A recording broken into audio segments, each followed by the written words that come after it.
जैसे 100 रुपये मिलने पर 1000 रुपयों की भूख पैदा होती है, तो इससे सिद्ध हुआ कि 900 रुपये का घाटा हुआ है। 1000 रुपये मिलने पर फिर सीधे 10,000 रुपये की भूख पैदा हो जाती है, तो ये 9,000 रुपये का घाटा हुआ है। 10,000 रुपये मिलने पर फिर सीधे 1,00,000 रुपये की भूख पैदा हो जाती है। कामना के कारण ही त्याग में सुख है, यह ज्ञान काम नहीं करता। मनुष्य के प्रति तो ऐसा होता है कि अनुकूल भोग पदार्थों के मिलने से सुख होता है, पर वास्तव में सुख उसके त्याग से होता है।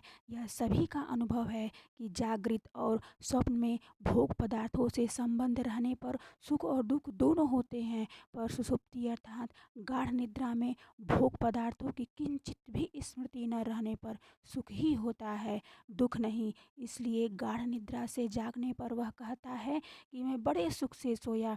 इसके सिवाय जागृत और स्वप्न से थकावट आती है, जबकि सुषुप्ति से थकावट दूर होती है और ताजगी आती है। इससे सिद्ध होता है कि भोग पदार्थों के त्याग में ही सुख है। धन की कामना होते ही धन मन के द्वारा पकड़ा जाता है। जब बाहर से धन प्राप्त हो जाता है, तब मन से पकड़े हुए धन का त्याग हो जाता है और सुख की प्रतीति होती है। अतः वास्तव में सुख की प्रतीति बाहर से धन मिलने पर नहीं हुई, प्रत्युत मन से पकड़े हुए धन के त्यागने से ही हुई।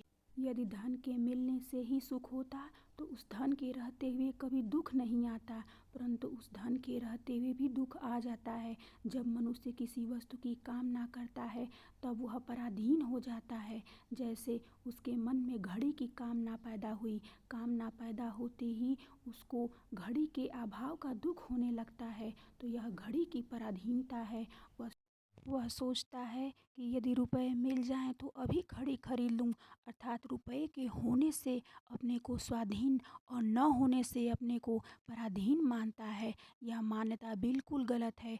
वास्तव में रुपए मिलने पर घड़ी की पराधीनता तो नहीं रही, पर रुपयों की पराधीनता तो हो ही जाती है, क्योंकि रुपये भी पर हैं, स्व नहीं।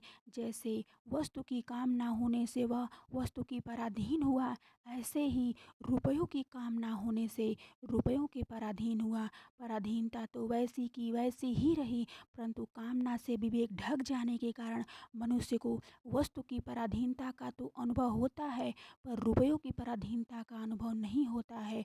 प्रत्युत रुपयों के कारण वह स्वाधीनता का अनुभव करता है, तो पराधीनता स्वाधीनता के रूप में दिखाई देती है।